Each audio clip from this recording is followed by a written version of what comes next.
Hi, Larry here. Oksana and I interviewed a brilliant filmmaker by the name of Nick Polizzi. Nick has spent the past 4 years directing and editing feature-length documentaries about holistic alternatives to conventional medicine. He's shining important light on topics like tapping, diet, and now the power of sacred medicinal plants. His documentaries include The Tapping Solution. He co-edited Simply Raw for 30 Days, and his latest work, and the topic of this interview, is around the film The Sacred Science. It stems from a calling to honor, preserve, and protect the ancient knowledge and rituals of indigenous people of the world. And this movie has special meaning for me because I have had personal experiences with indigenous medicines that have shaped my life, healed trauma, and have given me perspective on self and others that I could not and would not have gotten in any other way. And at the end of the interview, Nick has a special surprise, so don't miss it. Now please open your heart and mind and enjoy. Hi Nick, we're happy to have you here. How are you? I'm doing great. How are you guys doing? Doing awesome. Fantastic. So without any other delay, please tell us about your journey. What led you to make that movie? Oh man, it's a long story. I'll try to keep it brief. Pretty much, before this film came around, I worked on 2 other films that were kind of dealing with specific healing techniques, holistic healing techniques. The first one was called The Tapping Solution. It dealt with EFT, which is a technique where you tap on different meridian points in your face and upper torso, and you go through different traumatic experiences from your past, and it kind of unlocks pain and does all kinds of amazing things that they're still trying to get their head around. Yeah, so the Ortners, right?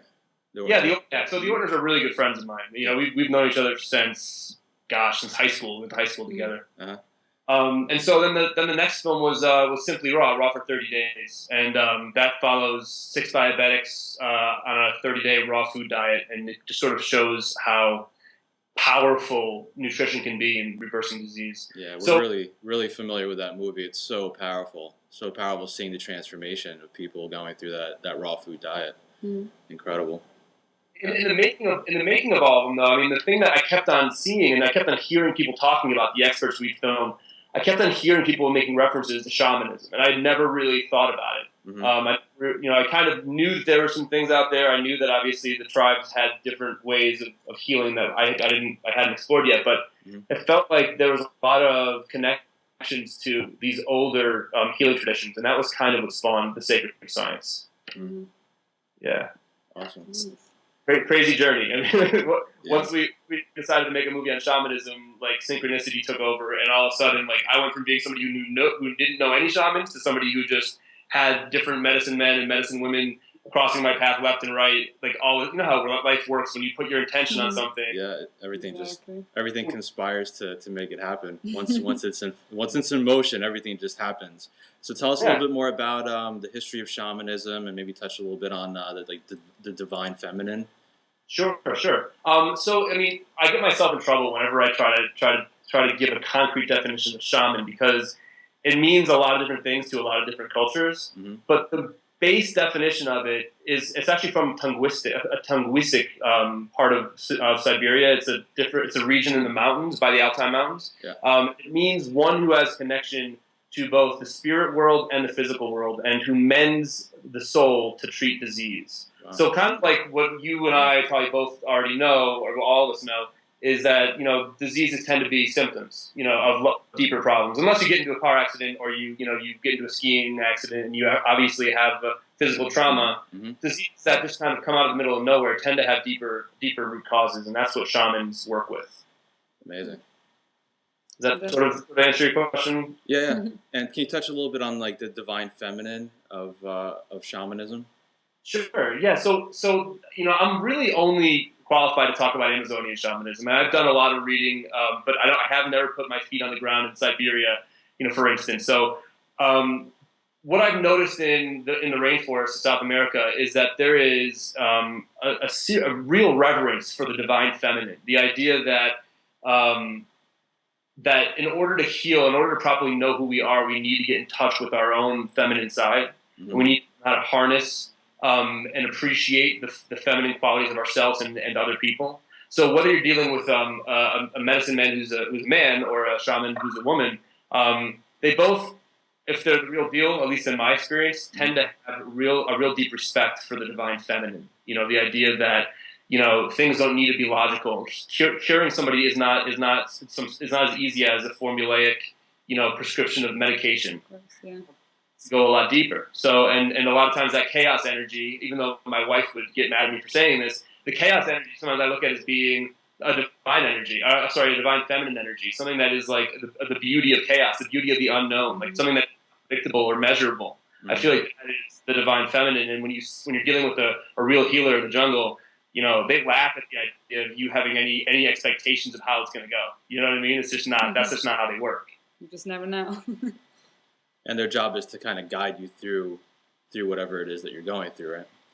Yeah, for sure. I mean, their job is to be there as somebody who can bail you out if it gets too intense, depending on what kind of a treatment you're on, and also somebody who can kind of give you little bits of wisdom along the way. But they're by no means there to kind of there is no standard protocol for healing. That's something that I think really frustrates people. Get out of the jungle, especially men, is. Order to your life. They have something in mind. Yeah, like they have something in mind, and they're like, this is what I heard, this is what I've read, this is how it should go. And then the first 2 weeks is them just getting rid of their ego and learning that they have no control, and that to the extent that they want to heal, they better get rid of any desire or need to control, the future. Exactly. And is it true that a lot of the healing practices that we're dealing with today, the natural healing practices, sprung from shamanism? Yeah, that's I don't want to make any concrete, I don't want to say that for sure, but I know that there's a lot of people in very well-respected academic institutions that have committed their entire lives to drawing the correlations between shamanism and many of the world's religions, including Hinduism, Islam, Buddhism, and obviously some of the healing techniques that you and I both use. Chinese medicine, for instance. Until about 100 years ago, it wasn't called Chinese medicine; it was called Chinese shamanism. So it started becoming a lot more clinical. The terminology for the techniques that were being used became a lot more clinical, a lot more like westernized. Oh, Chinese medicine. So it's very it's something that's replicable. It's something that is very logic driven. But it used to be Chinese shamanism. In terms, for instance, the Chinese herb Hoshu Wu. It's really good for your skin, good for your hair, good for your liver. Wu in Chinese means shaman, and so you see Wu all over the place in Chinese medicine, and Wu translates directly to shaman. So it's everywhere. It really is. I mean, it's in our nutrition. It's in a lot of the holistic techniques that we're starting to see becoming popular in the United States. So that's why it's an endless journey. It really is. I mean, I feel like this is all we're going to be doing for the next 10 years is continuing to uncover these sacred traditions. Interesting. So to bring it back to what you just said, calling actual plants and these healing herbs as a shaman. So I guess a physical manifestation as a shaman, as a human, right, kind of connects those both worlds of herbs and mushrooms and portrays that language into the healing and something that language that we understand. So Can you tell us more about what healing plants are and, for example, touch maybe upon a few of them that were used in the movie? Sure. Obviously, filming in the Amazon, one of the reasons why we chose the Amazon as a location for the film is because it's just got such a rich, plant system. So, I mean, there's 80,000 species of plants that live in the jungle. And that's a very conservative estimate. I mean, if you talk to my friend Chris Killam, he'll tell you that it grows every year. They continue to find more plants and to just increase that number. Less than 3% of those plants have been studied by modern medicine, which is, it's kind of crazy when you think about it. And of those 3% that have been studied, a good 45% of our cancer cures come from plants. So I mean, you got to think about what else is out there. In terms of the plants that we use in the film, I guess maybe I'll just touch on one that's just kind of more of an herb that you prescribe on a daily basis, and then another one that you might use in a ceremony. So a plant that we really like a lot and that the shamans tend to prescribe a lot is chuchuwasi. I'm not sure if you've ever heard of it, but it's It's a really cool plant. It comes from the chuchuasi tree, which is a really tall tree in the jungle. Mhm. And they take the bark, make it into a tea, Yeah. and it does a lot of things. It functions as a muscle relaxant. It also helps circulate your nervous system, and it can be used to alleviate pain if you have pain in the body. Mhm. It's a really cool plant. It's still being studied, and I'm sure we'll be hearing about it sometime soon as one of the next camu or acai's that just come out of the jungle and become super marketed, and you don't know who to trust anymore for your sourcing of good herbs. But that's a really cool plant that you could take on a regular basis that we saw prescribed to anyone from our Parkinson's patient to our Crohn's disease patient that achieved a lot of great results. In terms of like a ceremonial plant, to kind of go into sort of the spiritual side of things, there's a lot of stigma that's starting to develop around this plant. It's called ayahuasca, Mhm. and it's sort of a baseline to Amazonian healing, and I think it might, in some ways, turn a certain demographic off. They don't really want to deal with something that might be categorized as a hallucinogen or entheogen, but it's considered sacred in the Amazon, and it's been used, for thousands and thousands of years with great effect. And it's kind of the baseline upon which they build the rest of their healing. So when you go there, they prescribe you, two ayahuasca ceremonies a week, which kind of helps you deal with your baggage. You ceremony all night long in the dark, looking at your life, flashing before your eyes, and dealing with your traumas all night. And it kind of wipes the slate clean. The way they look at it is that it wipes the slate clean, it gets you out of your own way, and allows you to engage your body's own healing potential and get a lot more out of the other herbs like chuchuasi and unidegato and the other herbs they give you on a basis. But there's certain like baseline treatments, and ayahuasca is one of them. Awesome. And I think that we should talk a little bit about the stigma around it, and talk a little bit about labels that people are programmed to believe, like, drugs. And when we say drugs, it elicits a certain emotional response.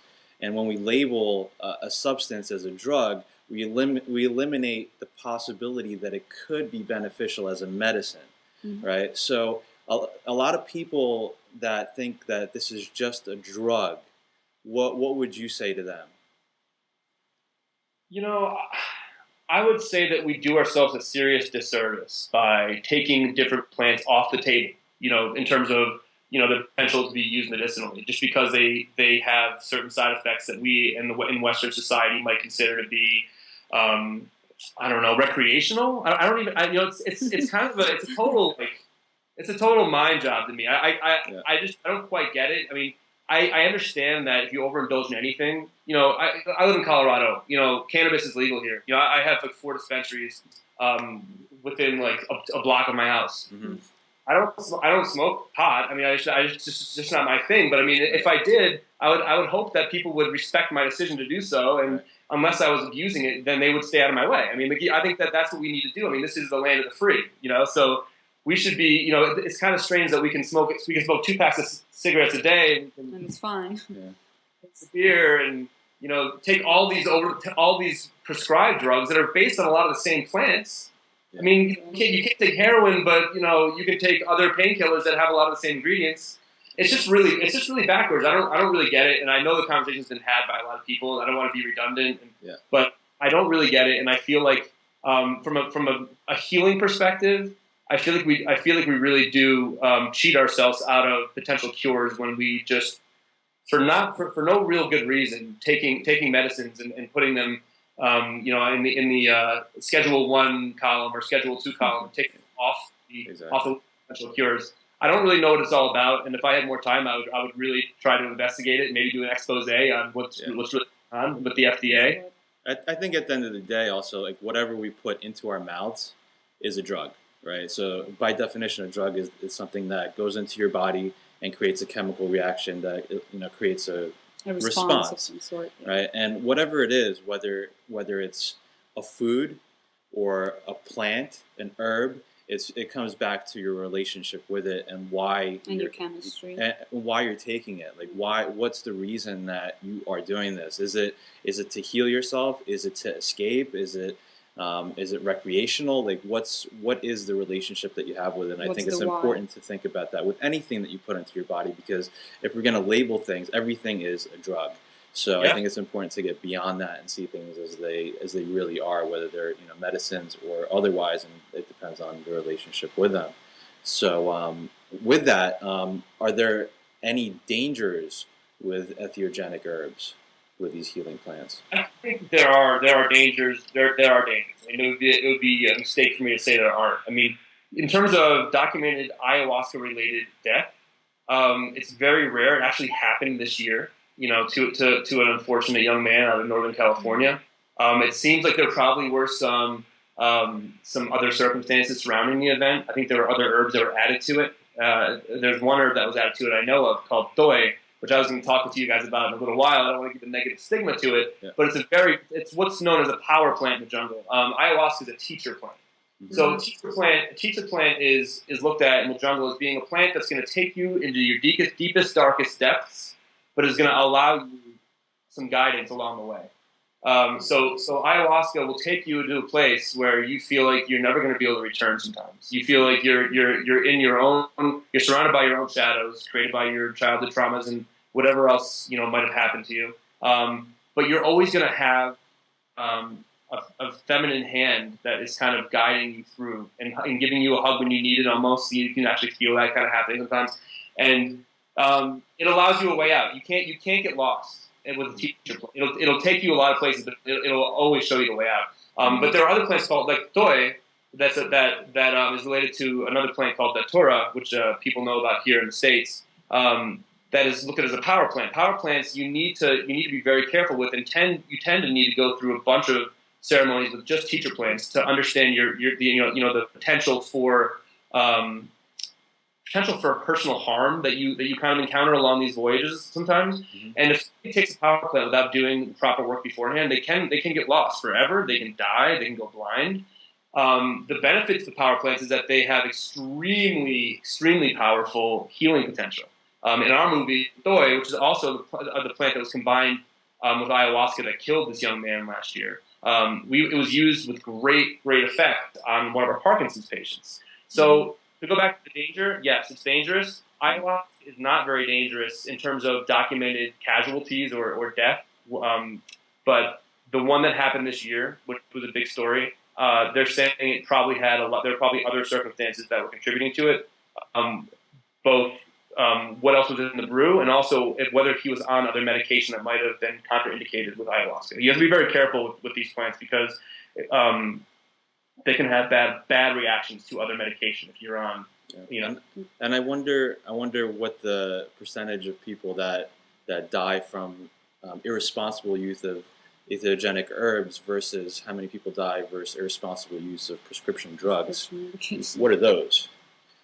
On and on and on. I happen to be related to two attorneys that represent Pfizer, which is really crazy considering that I do what I do and I have so. I've heard a lot of things that are pretty scary in terms of the amount of casualty or the amount of overdoses there are a year or suicides related to these things. I mean, look at those commercials. I mean, those commercials are crazy. They're getting crazier and crazier where they tell you all the terrible things to the nice music. It's just it's kind of like a Saturday Night Live skit, and people watch it and they're like, okay, I'm gonna get some Prilosec or whatever, What I wonder is, does the music really help? I mean, does the music really do people say, oh, you know what, suicide? Maybe suicide isn't so bad, Well, what? I do know that these companies spend a lot of money and hook people up to emotional response feedback machines and show them these things. So they dial this in so it elicits a proper response. No question about that. But going back to the point, I think it's really important for people to understand there are dangers, and if you are going to journey, to make sure that you are going to the right people and you're in the right hands. Yeah, importance of guidance along the way, along that journey, is just, it's above anything. It's paramount, yeah. I know people who are extremely healthy and gurus in the nutrition field that talk about using ayahuasca alone. And I mean, listen, if you gotta do what you gotta do. And I don't want to tell anybody what they should or shouldn't do, but I think it's dangerous. I think that I know shamans who've had ceremonies that that just, even after doing 1,000 ceremonies with the same plant, have had ceremonies where it just randomly schooled them so bad that they needed help. Like they needed somebody to dump a bucket of cold water on them, snap them right out of it. Yeah. There's certain tricks that shamans have, that are really amazing to watch. I've been in ceremonies where people have, a woman who was traumatically raped had a really, really harsh reaction during the ceremony, and the medicine man saw it, walked across the circle in the dark, and he just said a few things to her, and she just snapped right up, and she was fine. Like it wasn't like any crazy intervention. They just know there's little tricks. I mean, this world is, the world that they know is a lot different than the logic-driven Western conceptualized world that we live in. So they have tricks, and so I think that like anything, you wouldn't want to go on a serious prescription drug without first consulting your doctor. Well, you don't want to take these plants without first consulting a medicine man. Absolutely. Exactly. In the film, you portray it in such a powerful way too, and you can see these people how they're guided so powerfully to change, and you like one of the guys in the movie, I mean, you could see his progression from being really stiff and closed up, and then at the end, angry, and then eventually just dealing with himself and letting it go and finding love. It brought tears to my eyes. It was so beautiful. Like his face color even changed. Like he just got so brighter and lighter. Like this is a completely different man that it was in the beginning of the film. Yeah, it's fascinating. Well, I think that's why we've been in a bunch of film festivals, and I think I was a little scared. I don't think I was a little scared. I know I was a little scared about the Q&A afterward because I kept on hearing that there would be doctors in the audience. There's a neurosurgeon here. There's all different kinds of health professionals, and I was like, oh man, the Q&A could be ugly. I mean, if they watch this and they think that we're bullshitting, I'm sorry I didn't say that, but they think that we're not the real deal, or if they just don't agree with what we did, I'm gonna have to deal with some serious questions. Sure. And we've never had any, I've been at a Q&A where the front row were health professionals, and I was like, oh man, what am I gonna get from these guys after the movie's over? And I feel like there's like a spiritual aspect to the movie that I guess we knew we were kind of capturing, but I don't know if I knew how palpable maybe it would be to viewers in a theater environment, because nobody ever really questions, the health results. I was always like, people are going to say, oh, well, how's he doing now? Nobody ever asks, because I feel like people look at the movie and they seem to have a little spiritual awakening of their own because they watch death. I mean, you get very acquainted with the idea of dying and your relationship with it, and I feel like, I don't know, it's really interesting to see how people who I thought would be a lot more skeptical or cynical have really embraced the film. Yeah. We did a great job of showing that it's beyond the ceremony. It's also the healing herbs and the journey that these people went through. It's just, you're along for the ride.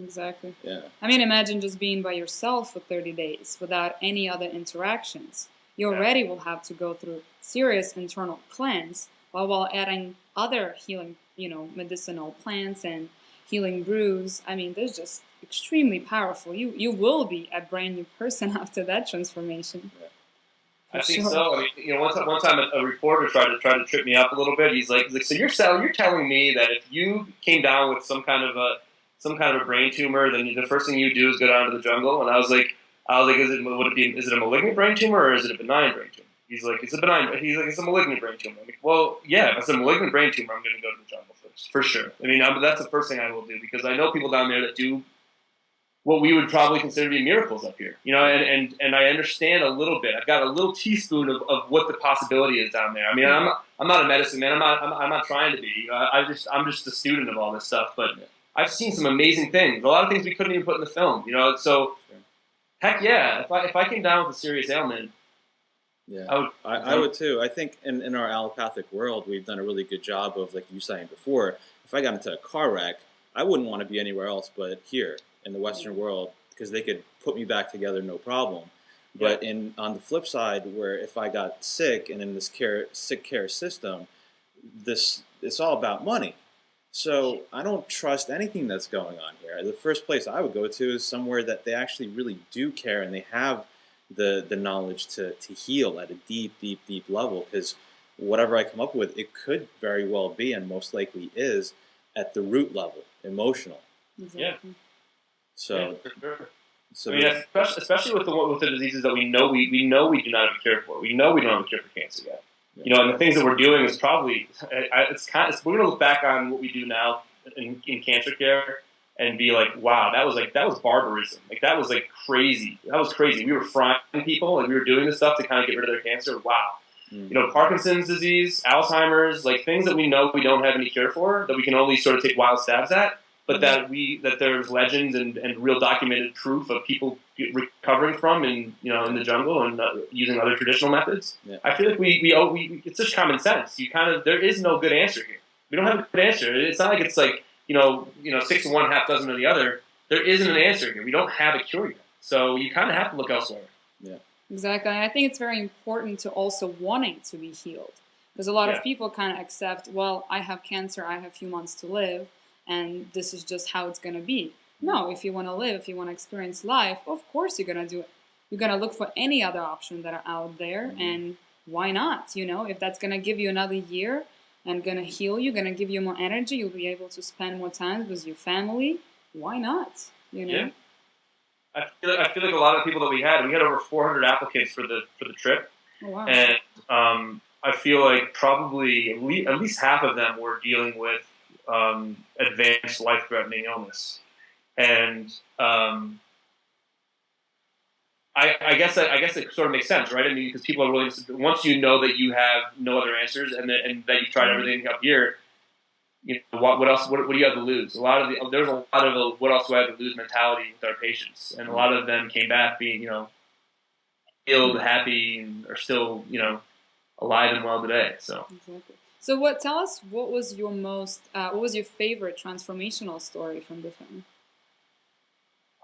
There's so many good stories, but in terms of physical transformation, I think that it's hard to pick any other one than Nicola, our Parkinson's patient, just because of how advanced her condition was when she came down. She had to be pretty much like wheeled out to her hut, or care. It wasn't like you take a bus and you walk off the road and there's like a little Club Med. I mean, as you guys saw in the movie, like these healing huts are deep in the jungle and they're all secluded from each other. The idea is for you not to be able to talk to or communicate with anybody besides yourself and the nature around you. They take your books away. They take everything away from you. You don't have you can't write things down. They're like nothing to distract you from just whatever this is what you're doing. And so the fact that she hung out for 30 days and was able to make the recovery she did using the plants, a few of them we already mentioned, but was incredible. I mean, seeing somebody who actually, we didn't even know she had an English accent because her speech was so impaired. By the time she left, she had like this really charming English accent. I'm like, what? You have an English accent? She's like, oh yeah, you didn't know that? So that was a pretty amazing thing, and we've been contacted. I'm not allowed to name the person, but there's a certain big celebrity who who runs a big foundation for healing Parkinson's, and one of the specialists actually has an office out here in Colorado, and they're putting together a grant to come down to the center and do some research on the medicines we use with Nicola. Beautiful. I hope it starts to filter into our world because it's so needed, and hopefully the stigmas lift and people can really see these medicines for what they are, as like powerful healing plants. So it's now we're on the path. It's like it feels like there's very very little else that I want to make films about. Like, I mean, before we made this film, like there's so many films we have slated for the next 10 years. Now it's like I don't know if we could leave this subject matter until we know that we've done right by it. So we're really trying to figure out what the next film project's going to be and how we can sort of continue to explore these traditions, but maybe from a different angle. Right on. So speaking of then, what is next for you? I think that we know we're going to be in Asia next. Whether we're going to be in Siberia or China, we're not sure. But there's just so much. There's so much out there. There's so much left to explore. And the thing that I like about, not that I like actually, but the thing that makes it that closes the loop for me, makes it a no-brainer, is that the people that have this knowledge are the ones who are being exploited and marginalized the most. It's a really interesting phenomenon. Like the people who actually, these communities that have this knowledge just tend to be the people who are right in the line of fire, being like getting their land taken away from them, being forced onto reservations, being killed, here and there. So I feel like there's just there's so many reasons to continue doing this work, from a humanitarian perspective, and also just from a selfish. I want to make sure that my kids have knowledge when they get older. And when my parents get old and they have something that isn't incurable here, then I want to have some answers for them. So I think China and Siberia are probably next, but I wouldn't put out. It's not out of the question that we will also be in sub-Saharan Africa. That's beautiful. That's exciting. Yeah, I really appreciate your work and doing what you do, man. It's killer. And I want to invite everyone to check out this film. And when you watch it, you'll feel the amazing changes that are going through with these people that are going into this journey. And it may even open your mind up to new possibilities of healing. So I encourage you to do that. And I think, Nick, you have a special no-brainer offer for anyone that wants to get the film to grab it. We do. We have a special no-brainer offer for your community. We want to offer the film at 33% off. What comes with that is a free ebook that's loaded with all the plants that are used in the film. Not only just the plants, but the jungle diet, the traditions behind the plants, the folklore, the mythology behind this medicine, all in a free ebook that comes with the film. And on top of that, we have 3 really cool audio interviews with luminaries in the health world and spirituality world. Don Miguel Ruiz, David Wolf, Chris Kill, the medicine hunter that you've probably seen on Dr. Oz show. So we've got a big package that we're putting together for you today. And it's 33% off the normal price. Awesome. There's really no excuse not to get it. And whether you get it here and click on the link below this video, you'll see a link that'll go to the discount. You can also get it on iTunes, so if you have an Apple TV, just go get it there. Whatever you do, just watch it, share it with your family and friends. This is important information that needs to get out there. So please, just open your life to new possibilities, pretty much. Exactly. And Nick, I really want to thank you for taking the time to share this experience with us and all about shamanism and healing plants. So really appreciate your time. Yeah, looking forward to your new adventures. Yeah. So good being here. I'd love to do it again sometime soon.